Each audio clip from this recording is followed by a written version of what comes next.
ಚಿತ್ರದುರ್ಗದಲ್ಲಿ ನೋಡಿ ಚಲಿಸ್ತಿದ್ದ ಕಾರಿಗೆ ಏಕಾಏಕಿ ಬೆಂಕಿ ತಗಲು ಬಿಡುತ್ತೆ.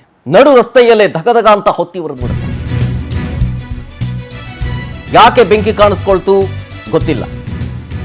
ಬೆಂಕಿ ಕಾಣಿಸ್ಕೊಳ್ತಾ ಇದ್ದಂತೆ ಆ ಕಾರನ್ನ ನಿಲ್ಲಿಸಿ ಕಾರೊಳಗಿದ್ದ ಪತ್ನಿ ಮತ್ತು ಮಗನನ್ನ ಕೆಳಗಿಳಿಸ್ತಾರೆ ಪತಿ. ಚಿತ್ರದುರ್ಗದ ರಾಷ್ಟ್ರೀಯ ಹೆದ್ದಾರಿಯಲ್ಲಾಗಿರೋ ಘಟನೆ ಇದು. ಐಮಂಗಲ ಟೋಲ್ ಬಳಿ ಸುಟ್ಟು ಕರಕಲಾಗ್ಬಿಟ್ಟಿದೆ ಆ ಕಾರು. ಅಗ್ನಿಶಾಮಕ ದಳ ಸಿಬ್ಬಂದಿ, ಪೊಲೀಸ್ ಸಿಬ್ಬಂದಿ ಯಾರೂ ಬರಲಿಲ್ಲ. ಮಾಹಿತಿ ಕೊಟ್ಟಿದ್ದಾರೆ, ಸಾರ್ ಹಿಂಗಿಂಗ್ ಆಗೋಗಿದೆ, ಬೆಂಕಿ ಹತ್ಕೊಂಡ್ಬಿಟ್ಟಿದೆ ನಡು ರೋಡಲ್ಲಿ ಅಂತ ಮಾಹಿತಿ ಕೊಟ್ಟರು ಕೂಡ ಯಾರು ನೆರವಿಗೆ ಬರಲೇ ಇಲ್ಲ. ಸುಟ್ಟು ಕರಕಲಾಗಿ ದಗದಗನೆ ಹೊತ್ತಿ ಉರಿದಿದೆ. ಅದು ವ್ಯಾಪಿಸಿದ್ರೆ ಅಕ್ಕಪಕ್ಕ ಖಾಲಿ ಜಾಗ, ಮರ ಗಿಡಗಳಿದಾವೆ, ಹೊತ್ತಿ ಉರಿದು ಬಿಟ್ರೆ ಆಮೇಲೆ ಎರಡೂ ಕಡೆಗಳಲ್ಲೂ ಎರಡೂ ಬದಿಯಲ್ಲೂ ಗಾಡಿ ಹೋಗ್ತಾ ಇದ್ದಾವೆ, ವ್ಯಾಪಿಸಿ ಬಿಟ್ರೆ. ಪೊಲೀಸರಿಗೆ ಮಾಹಿತಿ ಕೊಟ್ಟಿದ್ದಾರೆ, ಅಗ್ನಿಶಾಮಕ ದಳ ಸಿಬ್ಬಂದಿಗೆ ಮಾಹಿತಿಯನ್ನು ಕೊಟ್ಟಿದ್ದಾರೆ. ಯಾರು ಬರಲಿಲ್ವಂತೆ ಸ್ಥಳಕ್ಕೆ.